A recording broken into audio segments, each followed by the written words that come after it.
नमस्कार दोस्तों, Hindi chess base India channel में मैं निखिलेश जैन आप सभी का हार्दिक अभिनंदन करता हूं। दोस्तों कल मैग्नस कार्लसन इन्विटेशनल टूर्नामेंट का आखिरी दिन था। फाइनल मुकाबला खेला गया कार्लसन और नाकामुरा के बीच और कार्लसन जो कि इस टूर्नामेंट के आयोजक ही थे, उन्होंने ही इस टूर्नामेंट का खिताब जीत लिया। साथ ही साथ जो है उनके हाथ आई प्राइज़ मनी $70,000 और $45,000 मिले हिकारू नाकामुरा को। अ, खेल बड़ा रोचक हुआ दोनों के बीच, 4 मुकाबले हुए लेकिन कार्लसन बेहतर नज़र आए और शुरुआत से ही अच्छा खेले, 1 ही मैच हारे और 2 मैच जीते और एक अंतिम मुकाबला ड्रॉ रहा तो 4 में से ढाई अंक बनाते हुए कार्लसन ने खिताब जीत लिया। शतरंज इतिहास में देखें तो ऑनलाइन टूर्नामेंट में सुपर टूर्नामेंट थोड़ा से ऑनलाइन में ये शायद पहला एक उदाहरण था। ब्लिट्ज़ तो होते रहते थे लेकिन रैपिड में इस तरह से टूर्नामेंट आयोजित करना राउंड रॉबिन ये मैग्नस कार्लसन का ही आइडिया था और कहा जा सकता है कि बेहद सफल रहा। बहुत सारे लोगों ने टूर्नामेंट्स देखे। देखते हैं हम एक-एक करके 3 मुकाबले देखेंगे, पहले 3 मुकाबले, तीनों में परिणाम आए। तो उसमें कुछ ख़ास-ख़ास पॉइंट्स हैं शुरुआत के 2 मुकाबलों में वो देखेंगे और फिर तीसरा जो है वो पूरा मुकाबला देखेंगे। तो आइए चलते हैं, देखते हैं। अ, आप अभी जो स्क्रीन में देख पा रहे हो ये है पहला मुकाबले की पोजीशन और यहाँ पर कार्लसन ने एक बार फिर साबित किया कि वो कैसे एंड गेम में दबाव डाल के मैच जीत सकते हैं। यहाँ पर मैच दोनों के पास ऑलरेडी टाइम शॉर्टेज होना शुरू हो गया था और सेकंड्स में दोनों खिलाड़ी खेल रहे थे और यहाँ पर आप देखिए कि ये जो पोजीशन है लास्ट में अभी भी ब्लैक ने बिशप F6 खेला है और ये पोजीशन इक्वल है पूरी तरीके से, यहाँ पर कुछ भी नहीं हो रहा है। आप देखिए कैसे होना शुरू होता है। कार्लसन खेलते हैं रुक B6 तो यहाँ पर king F5 now king F2 खेला सॉरी यहाँ पर कार्लसन जो है व्हाइट पीसेस से खेल रहे हैं और ब्लैक पीसेस से खेल रहे हैं नाकामुरा। तो यहाँ पर कार्लसन ने खेला किंग F2 तो रुक D1 and now night D6 check. यहाँ पर एक्चुअली में ज़्यादा कुछ हो नहीं रहा है, बस वो अपने नाइट की प्लेसमेंट को थोड़ा इम्प्रूव कर रहे हैं E4 से। King G4 now night E4। अब यहाँ पर एक्चुअली में वापस किंग F5 भी चले जाएँ तो कुछ होने वाला नहीं है, ब्लैक फाइन है यहाँ पर बिल्कुल। पर यहाँ पर नाकामुरा ने खेला बिशप E5 और यहाँ से ही थोड़ा-सा मौका मिलता है मतलब नाकामुरा सोच रहे हैं कि धीरे-धीरे एक पॉन्स को कम किया जाए, तो इस पॉन को दे करके ये पॉन लेना चाह रहे हैं। ठीक है, अब देखिए आगे गेम कैसे हुआ तो रुक इंटू E6 तो किंग F5 किंग E2 गए यहाँ पर सो नाउ रुक G1 रुक H6 तो H5 वाली पॉन पे बैठे तो नाउ बिशप इंटू G3 यहाँ पर रुक इंटू H5 और ये वो मौका है जहाँ पर गलती होती है नाकामुरा से। नाकामुरा को यहाँ पर खेलना चाहिए था किंग G4 और यहाँ पर रुक हटाना पड़ता देन रुक E1 चेक किंग D2 सो रुक G1 H5 वगैरह अगर यहाँ पे बढ़ते तो something like bishop F4 check king C2 रुक C1 किंग B3 रुक C6 ये इक्वल पोजीशन है, यहाँ पर कुछ ज़्यादा प्रोग्रेस हो नहीं पाएगी। बट एक गलती क्या हो गई यहाँ पर नाकामुरा से, नाकामुरा किंग F4 चले गए मतलब इस पॉन से दूर चले गए और एक छोटी सी गलती का कैसे खामियाजा भुगतना पड़ता है वो आप देखिए। रुक H8 तो और अगली यहाँ पे भी किंग F5 एक ट्राई हो सकता था ताकि थोड़ा सा पीछे रहते लेकिन रुक E1 जो चेक दे के गलती की उसके बाद किंग यहाँ पर चले गए D2 नाउ रुक E3 बट ये जो मिस कर गए यहाँ पर नाकामुरा वो था इस पॉन का प्रमोशन और ये पॉन का प्रमोशन उनके लिए बहुत सारे प्रॉब्लम लेकर के आया। आगे देखिए उन्होंने खेला bishop E1 king C2 but रुक H3 बट H6 और उसको रोकना ही मुश्किल हो रहा था। यहाँ पे भी एक बार बिशप B4 कोशिश कर सकते थे कुछ इम्प्रूव करने की, बिशप रुक B8 bishop A3 something but उन्होंने खेला किंग F5 नाकामुरा ने और ये आखिरी भूल साबित हुई क्योंकि पॉन निकल गया H7 जो मिस हो गया उनसे वो क्या मिस हो गया कि किंग G6 पे जब रुक G8 चेक आएगा, किंग H7 पे रुक नहीं हटाना पड़ेगा क्योंकि नाइट F6 चेक आ रहा है और यहाँ पे आप देखो कि पीसी जो है एक्सचेंज जो है वो चला गया यहाँ पर किंग H6 रुक H8 किंग G6 रुक H3 और इसके बाद तो टेक्निक की बात थी तो मैग्नस कार्लसन ने अपने पोजीशन किंग को इम्प्रूव किया और उसके बाद आप देख सकते हो कि कोई ऐसा इशू नहीं आया पोजीशन में। आराम से टाइमली जो है इस पोजीशन पर रिज़ाइन कर दिया क्योंकि किंग के हटने के बाद अभी रुक इधर आएगा और एक टाइमली पोजीशन पे किंग को ला करके यहाँ पर इस पॉन को मार दिया जाएगा। तो ये एंड गेम विन है। तो क्योंकि किंग भी ऑलरेडी कट ऑफ है, आप चाहो तो बोर्ड पर लगा के सोचना थोड़ा-सा, तो आपको इसका आंसर जो है वो मिल जाएगा कि कीप जो स्क्वायर्स हैं खासतौर पे 6th रैंक के वहाँ पे व्हाइट पहले पहुँच जाएगा और इसीलिए पोजीशन विन हो जाएगी। यहाँ पे रिज़ाइन कर दिया नाकामुरा ने। दूसरे मैच में क्या हुआ ये मैच भी बड़ा रोचक है। ये मैच में नाकामुरा ने जीत के वापसी करी और यहाँ पर हमें ये वाला मैच है और इसके अगला वाला मैच है, दोनों में आपको दिखेगा कि कैसे गलत एक्सचेंज आपको गेम से बाहर ले जाते हैं और वो विश्व चैंपियन जैसे खिलाड़ियों के साथ भी होता है। मैग्नस कार्लसन यहाँ पे ब्लैक पीसेस से थे और मैग्नस कार्लसन ने खुद क्वीन F5 खेला, सही चाल थी। पर जैसे ही नाकामुरा ने क्वीन इंटू F5 मारा, ये बड़ा ही अजीबोगरीब एग्जाम्पल है, इससे काफ़ी सीखने लायक है। यहाँ पर कार्लसन ने ई इंटू F5 मारा और ये गेम लॉस हो गया यहाँ से। क्यों लॉस हो गया वो आपको दिखेगा अभी। अगर यहाँ पे जी इंटू F5 मारते तो क्या होता, नाइट H3, जैसे अभी F6 आने वाला, नाइट H3 F6, और यहाँ पर एक्सचेंज करने के बाद भी ये जो पोजीशन है, अब अगर यहाँ पर F4 से आप लॉक करते भी हो तो ये पोजीशन जो है वो कमोबस इक्वल है, यहाँ पर कुछ होने नहीं वाला है। और क्योंकि अगर आप F4 नहीं करोगे तो हमेशा जो है E5 का ब्रेक आकर के प्रॉब्लम सॉल्व हो जाएगा और आपका एक पॉन अकेला रह जाएगा। ठीक है, अब हुआ क्या यहाँ पर कि कार्लसन ने यहाँ पर मार दिया ई इंटू F5 और इसके बाद ये हुआ कि ये जो पॉन एक एक्स्ट्रा यहाँ पे निकल रहा है, ठीक है, और आपके पास आप यहाँ पे एक ब्रेक तो दे सकते हो, जैसे कि उन्होंने ब्रेक दिया king F3 F6 T F6 king F6, but ये जो पॉन की वीकनेस थी इसको संभालना जो है यहाँ पर मुश्किल हो गया धीरे धीरे। अब आप देखिए आगे क्या हुआ, किंग E3, नाइट D7 गए, तो नाउ नाइट F3, इसको मैनवरिंग करके वो एक्चुअली में आइडिया ये है कि यहाँ से यहाँ, यहाँ से यहाँ, उसके बाद F4 और फिर नाइट E5, तो ऐसे में स्पॉन को बचाना जो है वो मुश्किल का काम हो जाएगा और ब्लैक का नाइट यहाँ पे बहुत बेसिक हो गया।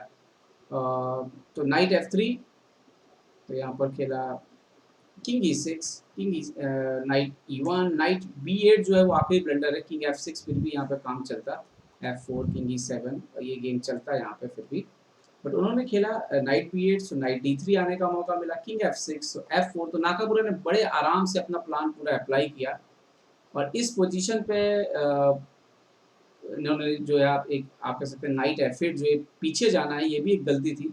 किंग E6 खेल सकते हैं बट यहाँ पे समथिंग लाइक नाइट G6 एक दूसरा पॉन देना पड़ेगा, तो उन्होंने खेला नाइट F8। आप जुगजोंग जैसा पोजीशन है, आप देख सकते हो कि आपको कुछ ना कुछ तो यहाँ पे चलना पड़ेगा, क्योंकि नाइट आपका नाइट को अगर आप सपोर्ट देने जा रहे हो, या तो नाइट्स को हटाना होगा क्योंकि नाइट से नाइट मर रहा है, नाइट को सपोर्ट लेने जा रहे हो तो आपका कोई ना कोई पॉन मर रहा है, और आप नाइट को हटाते हो तो आपका E5 मर रहा है, और अगर यहाँ पर आप एक्सचेंज करते हो तो आप देख सकते हो कि ये एंड गेम में लॉस हो जाएगा।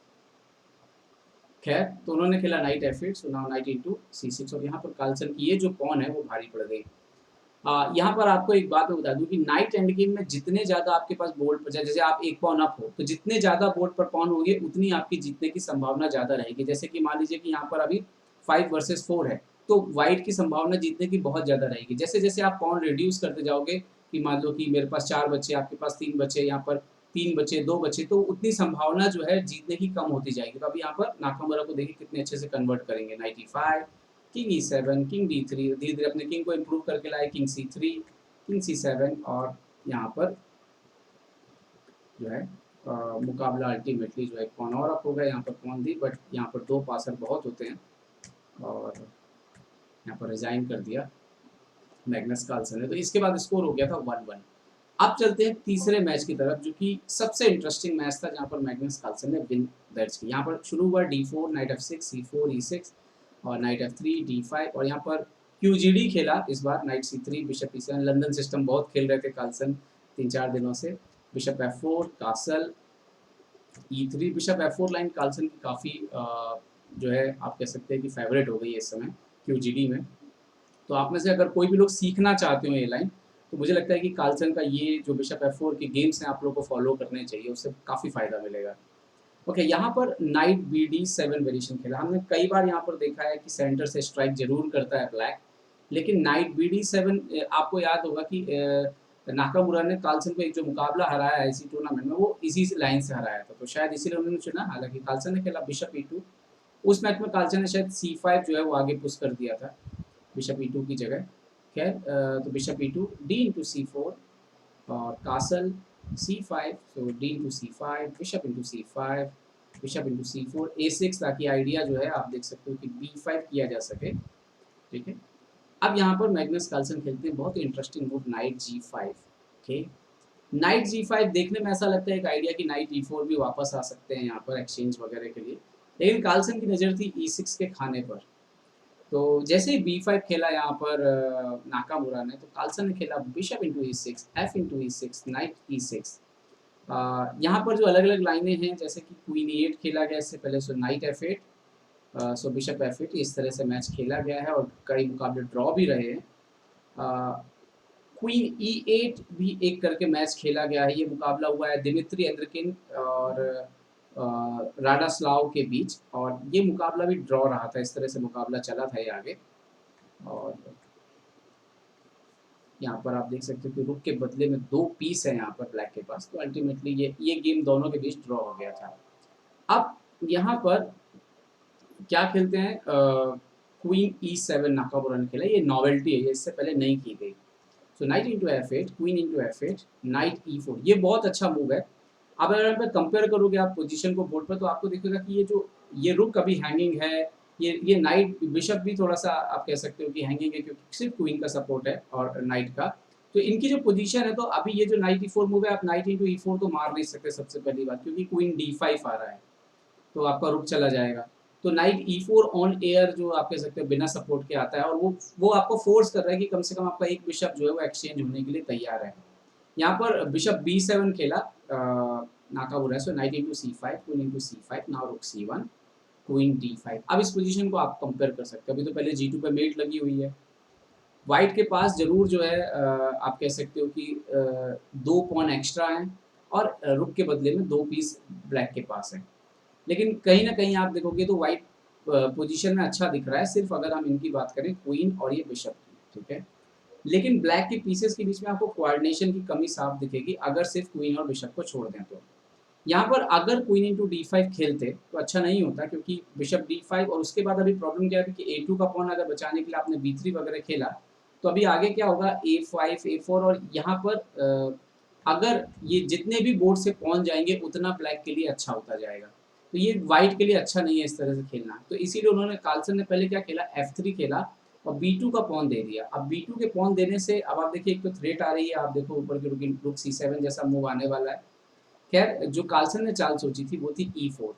अभी E4 से क्या हुआ, एक तो ये बिशप रिस्ट्रिक्ट हो गया, ये नाइट रिस्ट्रिक्ट हो गया, ठीक है? साथ ही साथ अब ये जो बिशप है, ये भी अब आप देखिए इस डायगोनल वगैरह में खेल सकता है।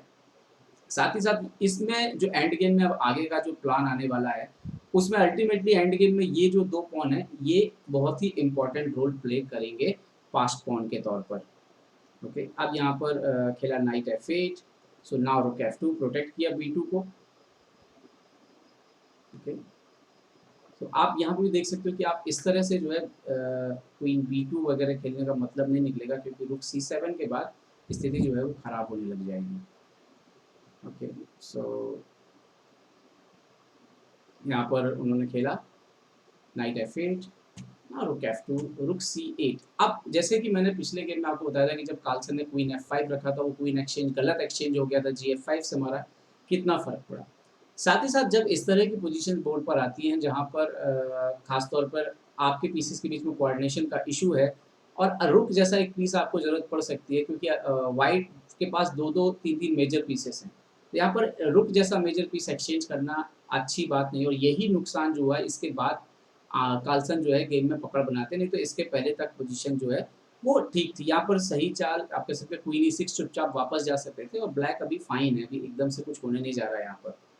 बट रुक C8, ये रुक जाने के बाद बोर्ड पर अचानक आपको जो काले को जो है एक रुक की कमी साफ तौर पर महसूस हो रही है। देखिए कार्लसन ने खेला क्वीन D8, अभी BD6 थ्रेट है, तो क्वीन E6, एनीवे BD6 आया, so now queen E8, so queen E8, night E8, and now bishop B4। बहुत अच्छी चाल है, ताकि आइडिया जो है कि एक तो यहाँ पर नज़र रखे हुए, दूसरा A5 आने से रोक दिया, ताकि जो व्हाइट ब्लैक का स्ट्रेंथ है पोजीशन में, यहाँ पर एक एक्स्ट्रा पॉन वो प्रोग्रेस ना होने पाए। अब व्हाइट का मेन एम है कि किसी तरह से इन पॉन को जो है प्रोग्रेस किया जाए, 2 पास पॉन निकाली जाए, किंग को इम्प्रूव किया जाए, और रुक को ओपन फाइल में खिलाया जाए। अब देखिए आगे क्या होता है। नाइट E6, सो रुक D8, रुक D2 नॉर्मल। अब इसकी कमी जो है ब्लैक को साफ तौर पे दिख रही है। King F7, king F2, night F6, king E3, G5, but इतना काम करेगा नहीं, क्योंकि रुक D6, night D7, so ultimately G3 और F4 आने वाला है। इसका मतलब है 2 पास पॉन व्हाइट को मिलने वाली हैं। नाइट E5, सो एक बार b3 गुड मूव, ताकि नाइट को कंट्रोल किया जा सके, c4 पर ना आए। h5 तो h4 good move, gh4 night g6। और आप देखिए क्लियरली दो जो पास पॉन है वाइट को मिल चुकी हैं, और यहीं से आप देखें कि कोऑर्डिनेशन जो है इनके बीच में उतना अच्छा नहीं दिख रहा है जितना कि होना चाहिए। अगर इनके बीच में कोऑर्डिनेशन बहुत अच्छा हो बिशप नाइट के बीच में, तो रुक भी काफ़ी परेशान होता है, इस पर थ्योरी है ऑलरेडी।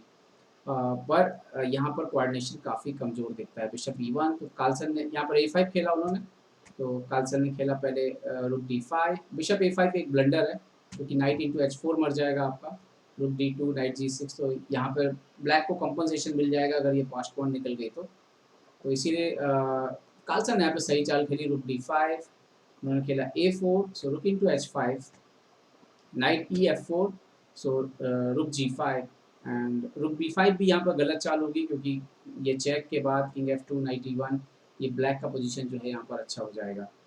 तो खैर उन्होंने खेला यहाँ पर a into b3, so now h5 night f8, so now bishop c3 important, और अभी ये जो दो पॉन है इसको सिर्फ अकेला बिशप कंट्रोल कर रहा है। और अब आगे वाला गेम जो है काफ़ी रोचक है क्योंकि कार्लसन ने यहाँ पर b4 के बाद बिशप b2, और जैसे ही नाइट d6 खेला यहाँ पर आप क्या सोचेंगे, बहुत अच्छी चाल है, पॉज करिए और सोचिए कैसे आप इस गेम को एक आसान जीत में कन्वर्ट कर सकते हैं। कार्लसन ने खेला यहाँ पर रुक f5 check, king g8, so rook into f4, knight into f4, king into f4, और इसके बाद जैसे बिशप a6 खेला तो आप देखिए कि यहाँ पर एक्चुअली में आपके पास 3 पास पॉन है और ये तीनों को आपको इस बिशप से रोकना है, और किंग भी यहाँ पर एक्टिव है काफ़ी, और जबकि ये जो दो पॉन है ना सिर्फ ये बिशप रोक रहा है बल्कि इस डायगोनल पर बहुत अच्छा सपोर्ट भी दे रहा है। सो किंग g5, bd3, सो किंग g6, बिशप b5, तो कार्लसन धीरे धीरे इंप्रूव करने लग गया, f4, bishop e8, king g5, bc6, e5, bd5, यहाँ पर रोकना बहुत ही मुश्किल था। f5 अपोजिट जरूर है, लेकिन पॉन इतने ज़्यादा हो तो अपोनेंट के लिए मुश्किल होगा, खासतौर पर कनेक्टेड पास पॉन।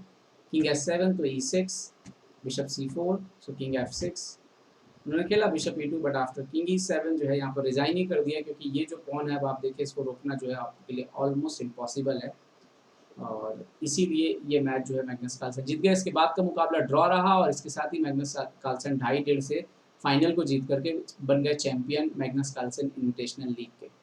उम्मीद है दोस्तों आपको ये वीडियो पसंद आया होगा, पसंद आया हो तो लाइक और शेयर करना ना भूलें। साथ ही साथ हिंदी भाषा में अगर आप शतरंज को सहयोग देना चाहते हैं तो नीचे दिए गए लिंक के माध्यम से आप हमें सहयोग भी दे सकते हैं। देखते रहिए चेस इंडिया के लिए मैं निखिलेश जैन, जय हिंद। तो उम्मीद है आपको हमारे वीडियो पसंद आए होंगे, अपने सुझाव हमें जरूर दें और याद रखें शतरंज की हर छोटी बड़ी खबर के लिए जुड़े रहें चेस बेस इंडिया चैनल से। जी हाँ, चाहे वो खिलाड़ियों के इंटरव्यू या फिर वो खेल का विश्लेषण, चेस बेस इंडिया हमेशा आपके लिए खबरें लाएगा सबसे तेज सबसे जल्दी। सब्सक्राइब करें Hindi chess base India channel को। अगर आप यूट्यूब पर देख रहे हैं तो सब्सक्राइब करें और साथ ही साथ बेल आइकॉन दबाना ना भूलें दोस्तों, क्योंकि इसी से मिलेंगे आपको सारे नोटिफिकेशन। फेसबुक पर देख रहे हैं तो जरूर लाइक और शेयर करना ना भूलें।